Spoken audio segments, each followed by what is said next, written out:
ሰላም ጤና ይስጥልኝ ክቡራትና ክቡራን ተመልካቾች ከአሚኮ አዲስ አበባ ስቱዲዮ የሰዓቱን ዘገባዎች አንዱ አለመናን ወደ እናንተ አደርሳለሁ። አብራችሁን ቆዩ። የምግብ ስርዓት ማጠናከሪያ ፕሮግራም አደጋን የሚቋቋም የምግብ ስርዓት እያሳደገ ነው ሲል የግብርና ሚኒስቴር ገለጸ። መርሃ ግብሩ ከእርሻ እስከ ጉርሻ ለውጥ ለማምጣት በተቀመጠለት አቅጣጫ የሄደ መሆኑን ከክልል እስከ ፌዴራል ያሉ የፕሮግራሙ አስተባባሪዎች ተናግረዋል። የኢትዮጵያ የምግብ ስርዓት ማጠናከሪያ ፕሮግራም የግማሽ ዓመት አፈጻጸም ግምገማም ተጀምሯል። ድልነሳ መንግስቴ ተጨማሪ ዘገባ አዘጋጅተዋል። ግብርና ሚኒስቴር የግብርናውን ዘርፍ እድገት ለማፋጠንና የማህበረሰቡን ተጠቃሚነት ለማረጋገጥ የምግብ ስርዓት ማጠናከሪያ ፕሮግራም ከ2015 ዓ.ም ጀምሮ ተግባራዊ እያደረገ ይገኛል።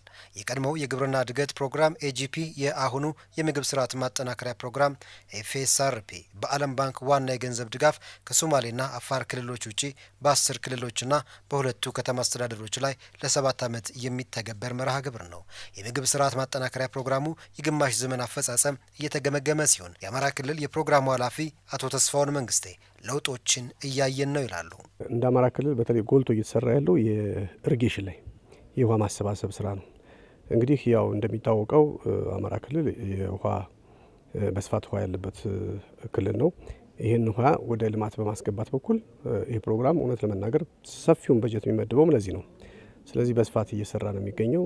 እንግዲህ አርሶ አደሩ ፕራክቲካሊ ያለው በተለይ ደግሞ አንድ ጊዜ የሚመረተው ምርት ከሁለቴ ሶስቴ ውሃ በማግኘት እየተመረተ ያለበት ሁኔታ ነው ያለ። ወጣቶቹ በማህበር በመሰባሰብ ዶሮ በማርባት ንብ በማነብ ሌሎች የምርጥ ዘር ስራዎችን ምርጥ ዘር በማምረት የራሳቸውን ስራ እየሰሩ ገቢያቸውን እያሳደጉ በራሳቸው እንዲችሉ መስኖ በልማዳዊ መንገድ ነበር ይሰራ ነበር። አሁን ግን መስኖ ተጠቃሚ ማህበራት በማቋቋም ፕሮግራሙ ከገነባባላቸው በኋላ ብዙ አርሶ አደሮች ኑሯቸውን በማሻሻል በኩል በአንድ ቦታ ወደ 30 ሺህ አርሶ አደሮች እንዲጠቀሙ አድርጓል። አሁን ምርታማነትን መጨመር፣ ገበያን ማጠናከር፣ እሴት መጨመርና አደጋን የመቋቋም አቅምን ማጎልበት ግቦቹ የሆኑት ፕሮግራሙ ለደቡብ ምዕራብ ኢትዮጵያ ክልል ግብርናም ጉልህ ሚና እየተወጣ መሆኑን የፕሮግራሙ ኃላፊ አቶ ወንደሰን ሁሴን አንስተዋል። በዚህ ፕሮግራም እንደ ክልላችን 6 ዞኖች አሉ። በ6ቱ ዞኖች ውስጥ ወደ 15 የሚሆኑ የፕሮግራም ተጠቃሚ ወረዳዎች አሉ። በእነዚህ በ15 ወረዳዎች ውስጥ ወደ 368 ቀበሌዎች ታቅፈው በእነዚህ 368 ቀበሌዎች ውስጥ የሚኖሩ ደግሞ ወደ 1.5 የሚሆኑ አርሶ አደሮችን 1.5 ሚሊዮን አርሶ አደሮችን ተደራሽ ያደርጋል። ከዚህ ውስጥ ወደ 51%ቱ ሴቶችን ተጠቃሚ እያደረገ ያለ ፕሮግራም ነው። በዚህም የግብርና ምርትና ምርታማነት እድገት በተጨባጭ እየታየ የመጣበት ሂደት እንዳለ ለማየት ሞክረናል። 12 የሚሆኑ የግብይት ማዕከላት በእንስሳትም በሰብልም አትክልትና ፍራፍሬን ጨምሮ ማለት ነው ቀጥታ አርሶ አደሩን ከተጠቃሚው ጋር የማገናኘት ስራና 17 የሚሆኑ የመስኖ አውታሮችን በመገንባት ከ1115 ሺህ ሄክታር በላይ መሬት ማልማት የተቻለበትና አርሶ አደሩ በተለይ የዝናብ ጥገኛ ሆኖ በአመት አንዴ ሲያመርት የነበረውን ምርት አሁን በአመት 2ና 3 ጊዜ እያመረተ ምርቱንም በማሳደግ ገቢውንም እያሳደገ ይገኛል ማለት ነው። የግብርና የ10 ዓመት መሪ እቅድና የተከለሰውን የገጠር ልማት ፖሊሲ መሰረት አድርጎ የተቀረጸው ብሔራዊ የምግብ ስርዓት ማጠናከሪያ መርሃ ግብር ከእርሻ እስከ ጉርሻ በሚባል ደረጃ የአቅም ግንባታ፣ የመስኖ ውሃ ልማት፣ ቴክኖሎጂና ገበያን ትኩረት ሰጥቶ እየሰራ ያለ እንደሆነ ያስረዱት በግብርና ሚኒስቴር ብሔራዊ የፕሮግራሙ አስተባባሪ አቶ ከበሩ በላይነህ ናቸው። መስኖ ብንወስድ ለምሳሌ ወደ 8000 ሄክታር ነበረ ለመገንባት ያቀደው። በአስሩ ግን ወደ 11000 አካባቢ ገንብቶ ለአርሶ አደር ለማቅረብ ሞክሯል። እንደዚሁ በአርሶ አደር ማሰልጠኛ ጣቢያንም የማጠናከር እና ቴክኖሎጂዎችን የማስተዋወቅ ስራ እየሰራ ነው። ፉድ ሲስተም ሬዚሊየንስ ፕሮግራም አሁን እኛ ምንድነው ችግሮች በመጡ ጊዜ ሾክን የመቋቋም አቅም ነው። ፉድ ኢንሴኩር ፒፕል ብለን የያዝ ነው። በቤዝ ላይኑ ወደ 38 ነበር። አሁን ግን 31 ደርሷል ማለት ነው። እየቀነሰ ነው የመጣው ማለት ነው። እንደዚያውም ከሃውስሆልድ ዳይተሪ ዳይቨርሲቲ በቤተሰብ ደረጃ አሁን የተለያየ ምግብ የመመገብን ነው ስንነሳ ወደ 4 አንድ ቤተሰብ እስከ 4 በአማካይ ነበር። አሁን 5.3 የተለያዩ ምግቦችን የመመገብ አለና ሬዚሊየንስ የምንለው ይሄንን ነው። ስለዚህ ከግምገማችን አንጻር ስናየው የመቋቋም አቅሙ እየጠነከረ ነው። ከተያዘው ከ685 ሚሊዮን ዶላር በጀት 400 ሚሊዮን ያህሉን የዓለም ባንክ የሚሸፍን ሲሆን ቀሪው በኔዘርላንድ መንግስት፣ በጀርመን የልማት ድርጅትና በስፓኒሽ ትብብር እንዲሁም በማህበረሰቡ አስተዋጽኦ በመተግበር ላይ ይገኛል።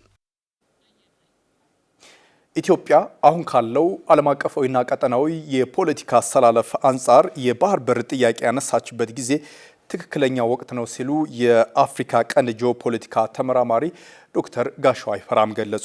ጥያቄውን ለማስመለስ የቀጠናዊ ፖለቲካና የሀገር ውስጥ ፖለቲካዊ ሁነት ጋር አመዛዝኖ መሄድ ያስፈልጋል ሲሉ ገልጸዋል። ተጨማሪውን አብረን እንከታተል። የአፍሪካ ቀንድ ምስራቅና ምዕራብ ክፍላት ዓለማትን በማቆራኘት የዓለማችን ፖለቲካዊ ምጣኔ ሀብታዊ እንቅስቃሴ መዘውር ነው። ከስዊዝ ቦይ መከፈት በኋላ የአውሮፓ መካከለኛው ምስራቅና አፍሪካ የሶስትዮሽ ማቆራኛ አንጓ ሆኗል። ይኸው የአፍሪካ ቀንድ ቀጠና የሜዲትራንያን ባህርና ህንድ ውቅያኖስ መሿለኪያ የሆነችው ባቤል መንደብ የባህር ወሽመጥ ጋር ይጋራል። እኒህ ሁነቶች በሚስተናገዱበት ቀጠና የምትገኘው ኢትዮጵያ ታዲያ ለዘርፉ ብዙ ትኩረት ሳትሰጥ ቆይታለች ይላሉ ከአሚኮ የኛ ጉዳይ ፕሮግራም ጋር ቆይታ ያደረጉት የአፍሪካ ቀንድ የጂኦፖለቲካ ተመራማሪ ዶክተር ጋሻው አይፈራም። 20-30 ዓመት አካባቢ ላይ የባህር በር አልባ የሆነ ሀገር ነው። በዚህ ውስጥ ከእውቀት አንጻርም እውቀት እየመነጨ አልነበረም። ከባህር በር ጉዳይ ጋር ተያይዞ ከቀይ ባህር ከገልፍ ኦፍ ኤደን ጋር ተያይዞ የሚሰሩ የጥናት ስራዎችም ወይም መጽሐፍቶችም በአብዛኛው በተወሰኑ ምሁራን በራሳቸው ፍላጎት የሚሰሩት ካልሆነ በስተቀር የተገደበ ነው። ስለዚህ ምንድነው ኖሌጅ ላንድ ሎክድነስም ተፈጥሯል ብዬ አስባለሁ። ብዙ መረጃዎች የተጻፉበት ዘመን አይደለም ከነኚህ ውሃ አካላት ጋር ተያይዞ። ከዚህ አንጻር የባህር በር አስፈላጊነትን እንደዚሁም ኢትዮጵያ ከላንድ ሎክድነስ በየትኛውም ሁኔታ መውጣት አለባትን የሚለውን አይነት ሀሳብ ገዥ ለማድረግ ስራዎች የሚጠይቁ ይመስላል። እሱም ደግሞ በአብዛኛው በጥናት የተገዘ አይነት ስራዎችን የሚጠይቅ ነው ብዬ አስባለሁ። ቀንዱ በስትራቴጂካዊ አቀማመጥ ተመራጭነቱ የሁሉም የጥቅም ማዕከል ሆኗል። ሀያላን ሀገራትም ለቀጠናው ባላቸው ፍላጎት ባለፉት 10 ዓመታት የተለየ ትኩረት ሰጥተውታል። የሀያላኑ ፍጥጫ ለቀንዱ ሀገራት ታዲያ እኒህን ሁነቶች ወደ ድል ለመቀየር የሀገር ውስጡም የአካባቢው ፖለቲካዊ ሁነት ባናበበ መልኩ መጓዝ ያለውን ወሳኝነት ዶክተር ጋሻው ያብራራሉ። አፍሪካ ቀንድ ላይ ያለው ጎረቤቶቻችን ጋር ያለው ወይም ደግሞ ቀይ ባህርና ገልፍ ኦፍ ኤደን አካባቢ ያለው ቀውስ ኢትዮጵያ ውስጥ ካለው ሁኔታ ጋር ያለው ትስስር ከፍተኛ ነው። ኢትዮጵያ ውስጥ ያለው ሁኔታ ደግሞ አፍሪካ ቀንድ ላይ ካለው ጋር ትስስሩ ከፍተኛ። ስለዚህ የውስጥ የውጭ ብለን የምንለይባቸው ሁኔታዎች አሁን ላይ ያን ያህል እንብዛም ናቸው። በፊት ላይ የውስጥ ጉዳይ የውስጥ ደህንነት፣ የውጭ ጉዳይ የውጭ ደህንነት ብለን ብዙ ጊዜ መስመር ልናሰብር እንችላለን። አሁን ላይ ያ መስመር በጣም የሳሳ መስመር። ኢትዮጵያ ቀይ ባህርና የኤደን ባህረ ሰላጤን ትታ የውስጥ ጉዳዮች ላይ ብቻ ብላ ብታስብ ምናልባት ጊዜያዊ መፍትሄ ሊሆን ይችላል፣ ግን ጊዜያዊ መፍትሄ የመሆን እድሉ በጣም ዝቅተኛ ነው። ቀይ ባህርና የኤደን ባህረ ሰላጤ ላይ የብሔራዊ ጉዳይ ስለሆነ የህልውና ጉዳይ ስለሆነ እዛ ላይ ትኩረት ላድርግ ተብሎ ደግሞ የውስጥ ጉዳዩ ቢተው ደግሞ እሱም ሌላ ጣጣ የሚያመጣው ነገር አለ። ስለዚህ ሁለቱም ትስስራቸው ከፍተኛ ስለሆነ ሁለቱም ላይ በሚዛናዊነት ትኩረት መስጠትና መስራት የሚፈልግ ዘመን ስለሆነ የጂኦፖለቲካል ሽፍት ላይ ስለሆነ ያለ ነው። ያ ይፈልጋል። የአፍሪካ ቀንድ ከራሱ ምክንያቶች አልፎ የሌላው ዓለም ተፎካካሪ የውክልና ጦርነት መፋለሚያ ሜዳ ሆኖ መታየት ከጀመረ ውሎ አድሯል። ዓለም ደግሞ በታወቁት ህግጋትና መርሆዎች ወይም በህግ ከሚመራበት ይልቅ በኃይል የበላይነትና የሀገራት ብሔራዊ ፍላጎት ላይ የመመስረት እድሉ እየሰፋ መጥቷል። እኒህ ጉዳዮች ታዲያ ከኢትዮጵያ የባህር በር ጥያቄ ጋር እንዴት ይታያሉ? ዶክተር ጋሻው ዘመን አንደኛ የኃይል ሽግግር ወይም ደግሞ አንዳንዶቹ ሽግሽግ ይሉታል የኃይል ሽግሽግ ያለበት ሁኔታ ላይ ነው ያለ ነው። የዓለም አቀፍ ስርዓት ከሁለተኛ ዓለም ጦርነት በኋላ ለመጀመሪያ ጊዜ በሚባል ሁኔታ ላይ የሩል ቤዝድ የሚባለው ወይም ደግሞ የተባበሩት መንግስታት ድርጅት ቻርተር ቤዝድ የሆነው ስርዓት አደጋ የወደቀበት ሁኔታ ላይ የምናየው አለ። ይሄ በራሱ የሚፈጥረው እድል አለ። በሌላ በኩል ደግሞ ኢትዮጵያ ያለችበት ቀጠናዊ አንድምታ ባንድም በሌላም መተንፈሻ ያስፈልጋታል። ቅድም የገለጽ ነው አለ የቀውሶች ትስስር አለ። እዚህ አካባቢ ላይ ተቀናቃኝ ሀገራትም ለኢትዮጵያ ማለት ነው እርስ በርሳቸው የሚጣረስ አይዲዮሎጂ ያላቸው ሀገራት እዚህ አካባቢ መጥተዋል። በዚህ ውስጥ ከጊዜ አንጻር ካለው የዓለም አቀፍ ስርዓት ሽግሽግ የኃይል ሽግሽግ አንጻር እነኚህን ስንመለከት የጊዜውን ተገቢነትም የጥያቄውንም እንደዚሁ ተገቢነት ልናይ እንችላለን። በቀጠናውና ዓለም አቀፋዊ ተቀያያሪ ሁኔታዎች ላይ ጭምር ትኩረት ማድረግ ወሳኝ ጉዳይ መሆኑም ተመላክቷል። ቀጥለናል ተመልካቾች። የመብት ጥሰት አጋጥሟቸው ለጥብቅና መክፈል ለማይችሉ የማህበረሰብ ክፍሎች ነፃ የህግ ድጋፍ መስጠት የፍትህ ተደራሽነትን የምናሰፍንበት አንዱ መንገድ ነው ሲል የሰሜን ሸዋ ዞን ፍትህ መምሪያ ገለጸ። መምሪያው የግንዛቤ ፈጠራን በማሳደግ የነፃ ህግ ድጋፍ አገልግሎት ለማስፈን እየሰራ መሆኑን ገልጿል። ብርቱካን ማሞ ተጨማሪ ዘገባ አዘጋጅታለች። ባለታሪካችን መቅደስ መኮንን ትባላለች። ከባለቤቷ ጋር በፍቺ ከተለያየች በኋላ ንብረት አላካፈልም ብሏት ነው ነፃ የህግ ድጋፍ ለማግኘት ወደ ደብረ ብርሃን ከተማ ፍርድ ቤት የመጣችው። የሁለት ልጆች እናት የሆነችው መቅደስ ነፃ የህግ ድጋፍ ያገኘችበትን መንገድ እንዲህ ታነግረናለች። ያው ቀበሌ ስጠይቅ ወደዛ ሄጃሉኝ። እዚህ ስመጣ ድሃ ወረቀት አውጪና ይዘሽ ነው ያሉ። ሄድኩ። ከዛ ጽፌ ይዤ መጣሁ። ያው ተጀመረልኝ ሂደቱ። ምን ያህል ጊዜ ሆነው? መጋቢት ላይ ነው የወጣሁት። አመት ሊሆነኝ ነው። ዞሮ ብቻ 8 ወር ምናምን ይሆነዋል ተተጀመረ። ያው አሁን ውሳኔ ላይ ደርሷል። ምን ያህል ከፈልሽ? ያወጣሽው ወጪ አለሽ? ምንም አላወጣውም። እኔ ከመሄድበት ከመጣበት ውጪ ሌላ ምንም ወጪ አላወጣውም። የፍትህን ተደራሽነት ከምናረጋግጥባቸው መንገዶች አንዱ ነፃ የህግ ድጋፍ ነው። ነፃ የህግ ድጋፍ የሚያስፈልጋቸው የማህበረሰብ ክፍሎችም እነዚህ ናቸው ብለውናል የሰሜን ሸዋ ዞን ፍትህ መምሪያ ኃላፊ ደመረ ቸሬ። ሴቶች፣ ህጻናት፣ አረጋውያን፣ አካል ጉዳተኞች የተጠሰባቸውን በተለይ ደግሞ ሰብአዊ መብታቸውን የሀብት መብታቸውን ወደ ህግ አካል ቀርበው ማስጠበቅ በማይችሉበት ጊዜ መንግስት የነዚህን ዜጎች መብት ለማስከበርና ለማስጠበቅ የሚወስደው እርምጃ አንዱ በአቃቢ ህግ በኩል መብታቸውን ማስጠበቅ ነው። በወንጀል ምክንያት መብታቸው የተጣሰ ሀብታቸው የተወሰደባቸውን መብታቸው የተጣሰባቸውን የአካል ጉዳት የደረሰባቸውን አካላት በመወከል አቃቢ ህግ መብታቸው ወደ ነበረበት እንዲመለስ ወይም እንዲካሱ ማድረግ የሚችልበት ሁኔታ ነው ያለው። ነፃ የህግ ድጋፍ የሚሰጡ አካላት የምንላቸው የትኞቹ ናቸው? በአቃቢ ህግ በኩል በህግ መሰረት በአዋጅ ተሰጥቶት የሚያከናውናቸው ሲሆን በተመሳሳይ ሁኔታ በጠበቆች የሚሰጥ የነፃ የህግ አገልግሎት አለ። እንደዚሁም ደግሞ በዩኒቨርሲቲ አካባቢ የዩኒቨርሲቲ የህግ ትምህርት ቤቶች ነፃ የህግ ክትትል ክፍል ያቋቁማሉ። በዛ መሰረት እንደዚሁ በተመሳሳይ ሁኔታ አገልግሎቱን እነዚህ ከላይ የጠቀስኳቸው አካላት እንዲያገኙ የሚደረግበት ሁኔታ አለ። የቁጥጥር ሂደታችሁ ምን ይመስላል? ምን ያህል ነፃ የህግ ድጋፍ ተሰጥቷል የምትሉትን ተደራሽ አድርገናል የምትሉትን የማህበረሰብ ክፍሎች የምትለዩበት መንገድ? አሁን በአቃቢ ህግ ደረጃ በተመሳሳይ መደበኛ ስራ ስለሆነ በመደበኛ ስራው ክትትልና ቁጥጥር ይደረግበታል።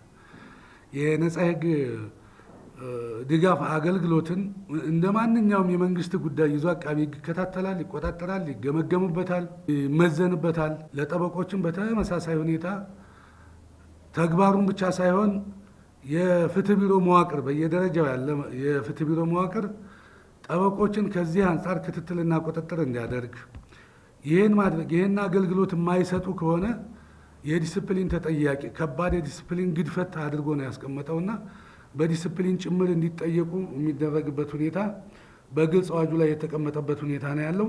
ነጻ የህግ ድጋፍ መክፈል ለማይችሉ አቅም ለሌላቸው የማህበረሰብ ክፍሎች ፍትህን ተደራሽ የምናደርግበት አንዱ መንገድ ነው ሲሉም ገልጸውታል። በሀሳብ በስልጠናና በገንዘብ ድጋፍ የሚሰጡ ብዙዎች ከነበሩበት የአቅም ማነስ ጉልበት አግኝተው እንዲነሱ ምክንያት ሆኗቸዋል። በተሰጣት የቋሚ ገቢ ማስገኛ ድጋፍ በመጠቀም በጥረቷ ፊት ከነበረችበት ህይወት በተሻለ ኑሮዋን መለወጥ የቻለች የደብረ ብርሃን ከተማ ነዋሪዋ ባለታሪካችን ለዚህ አንዱ ማሳያ ነች። በክልሉ መንግስት 4.1 ሚሊዮን ብር በጀት ተመድቦ 41 ሴቶች ስልጠና ወስደው ወደ ስራ ለማሰማራት ዝግጅት ላይ መሆናቸውን የደብረ ብርሃን ከተማ አስተዳደር ሴቶች ወጣቶችና ማህበራዊ ጉዳይ መምሪያ ገልጸዋል። ገንዘብ ታደሰ የዚህን ዝርዝር ዘገባ እንደሚከተለው አዘጋጅተዋለች።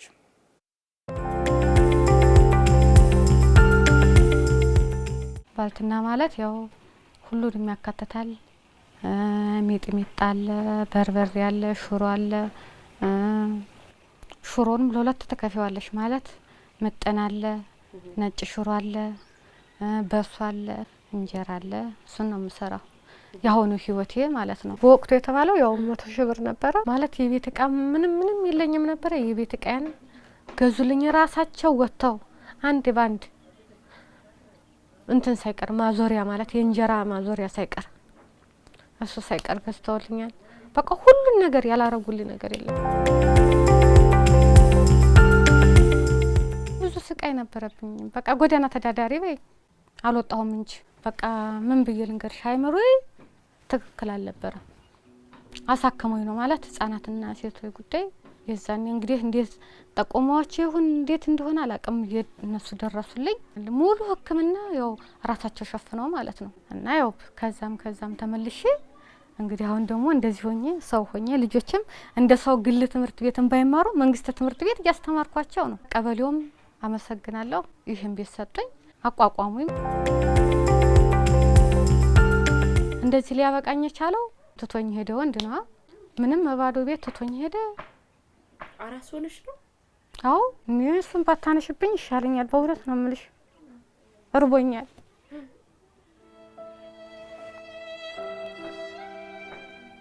እኔ በቃ ትልቅ ነገር ብዬ የማየው ልጆች ተመግበው ማየቴን ብቻ ነው። በቃ ለኔ ትልቁ ነገር ልጆች መመገባቸው ነው እና መማራቸው። ሁለቱ ነገር ብቻ ነው ለኔ ሀብቴ። ባልትና አሪፍ ነው፣ ቆንጆ ነው። ያው ደግሞ በዚሁ ትቀጥል። አሁን እኔ እንደዚህ እንደ መስራቴ ትንሽ እንደው የሚደግፈኝ ሰው ቢኖር ቀየር ነበር። ግን ብቻዬን በመሆኔ ያው እንግዲህ አስቢ፣ ሁለት ልጅ አስበሻል። ሁለት ልጅ ይዞ እስታኒ ሶስተኛ በዩ እንጂ ትንሽ ላምን እንደዚህ ተዚህ የሚደግፈኝ ቢኖር መንጥቄ ሄዳለሁ። እንደ መስራቴ ማለት ነው። አልተኛ እንደ ሰው ሌት ተቀን ነው የምሰራው።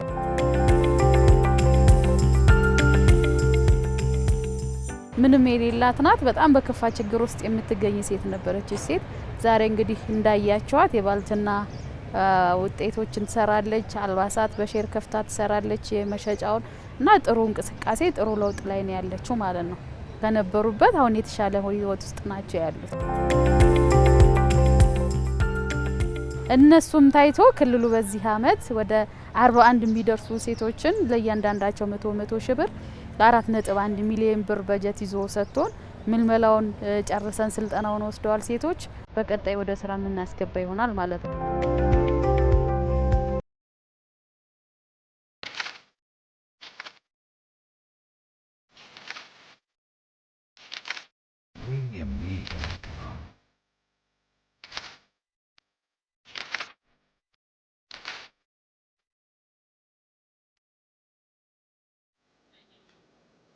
የመጀመሪያዋ ሴት የፓርላማ አባል ጀግና አርበኛ ጸሐፊ ተውኔትና ደራሲም ናቸው።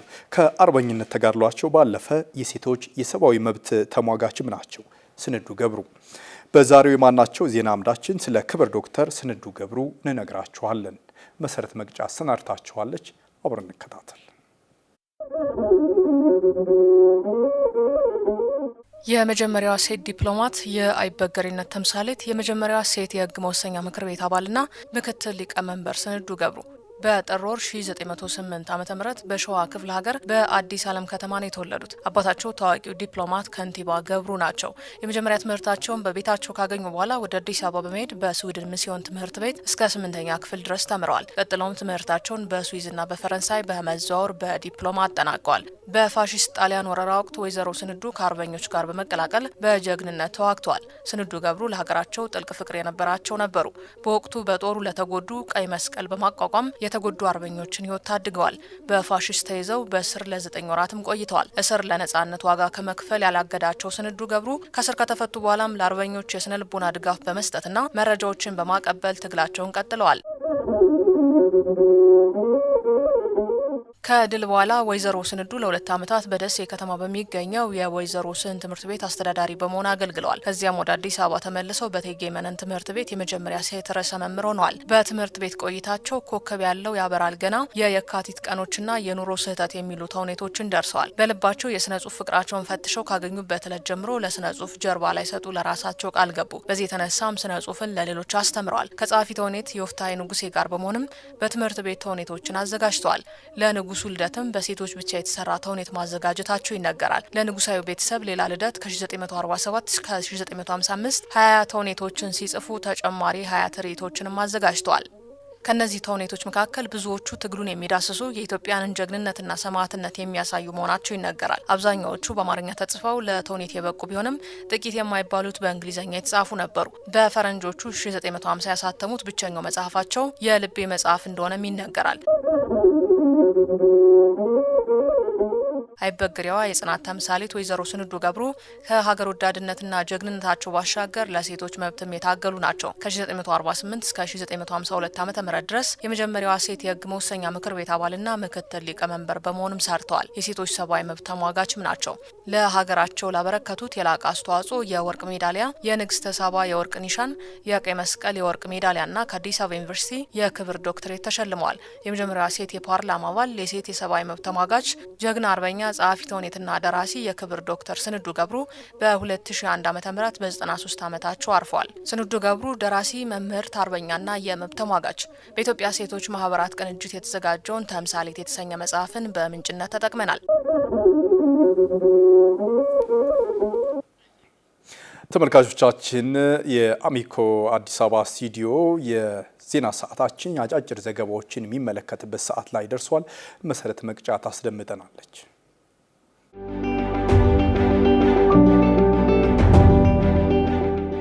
በሀገር በቀል የኢኮኖሚ ሪፎርም አጀንዳ ላይ በግልጽ የተቀመጠውን አካታች ዘላቂ ሰው ተኮር የከተማ ልማት ጽኑ አቋማችን ያንጸባረቀ ሆኗል ሲል የጠቅላይ ሚኒስትር ጽህፈት ቤት ገለጸ። ከአዲስ አበባ ባሻገር በተለያዩ ከተሞች የተተገበረው ስራ የከተማ እንቅስቃሴን ያሻሻለ፣ ህዝባዊ ስፍራዎችን እንደገና ያበለጸገ፣ የአካባቢውን የኢኮኖሚ እንቅስቃሴ ያጠናከረና የአካባቢን ለለውጥ አይበገሬነት ከፍ ያደረገ እንደሆነም ነው የተመላከተው። የመኖሪያ መንደሮችን በማቆራኘት እንዲሁም በመላው ሀገሪቱ የሚገኙ ከተሞችን የኢኮኖሚና ማህበራዊ አቅም በማውጣት የተተገበረው ጥረት ግልጽ ሀገራዊ ራዕይን ያሳያል።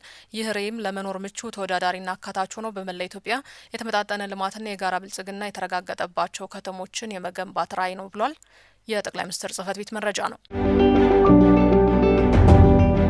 ለጤና ተቋማት የሚቀርቡ ዘመናዊ የሕክምና ግብዓቶች አገልግሎት ጥራትን በተግባር እያሻሻሉ መሆኑን የጤና ሚኒስቴር አስታወቀ። የኢትዮጵያ መድኃኒት አቅራቢ አገልግሎት ከጤና ሚኒስቴር ጋር በመተባበር ለአዲስ አበባ ከተማ አስተዳደር፣ ለድሬዳዋ አስተዳደር እንዲሁም ለተለያዩ ክልሎች ማሽኖችና የሕክምና ግብዓቶችን አስረክቧል። በዚህ ወቅት 81 ሲቢሲ የተሰኙ የላቦራቶሪ ማሽኖችን ጨምሮ ሌሎች የሕክምና መሳሪያዎችና ሪኤጀንቶች ርክክብ ተደርጓል። የጤና ሚኒስትር ዴኤታ ፍሬሕይወት አበበ በዚህ ወቅት እንዳሉት የጤና ስርዓቱን ጠንካራና አስተማማኝ ለማድረግ በተሰሩ ስራዎች አመርቂ ውጤቶች ተመዝግበዋል ማለታቸውን ይዘው ዘግቧል። የአዲስ አበባ ከተማ አስተዳደር ከንቲባ አዳነች አቤቤ ዘመናዊ የአትክልትና ፍራፍሬ የእንስሳት ተዋጽኦ ማቀዝቀዣ መጋዘንና ሁለገብ ህንጻ መርቀው በይፋ ስራ አስጀምረዋል። ከ11400 ካሬ ሜትር በላይ በሆነ ቦታ ላይ ያረፈና በሀገሪቱ በግዙፍነቱ ቀዳሚ ነው የተባለው የማቀዝቀዣ መጋዘንና ሁለገብ ህንጻ መሆኑን የተገለጸው በዚህም ከምርት በኋላ የሚፈጠርን ብክነትና ብክለትን በማስቀረት የገበያ ማረጋጋትን በመፍጠር እንዲሁም በአምራቹ የሚመረቱ የአትክልትና ፍራፍሬ እንዲሁም የእንስሳት ተዋጽኦዎች ተፈጥሯዊ ይዘታቸውን ጠብቀው ለሸማቹ ህብረተሰብ እንዲሁም ለውጭ ገበያ እንዲቀርቡ በማድረግ ረገድ የላቀ ፋይዳ ይኖረዋል ተብሏል። የከተማ አስተዳደሩ ዘገባ ነው።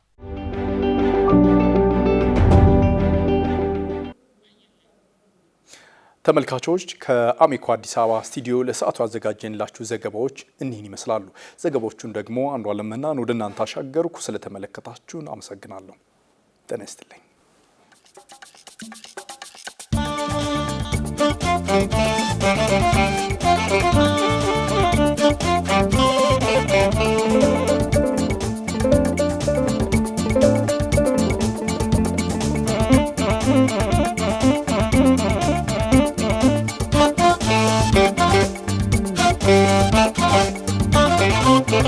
Thank you.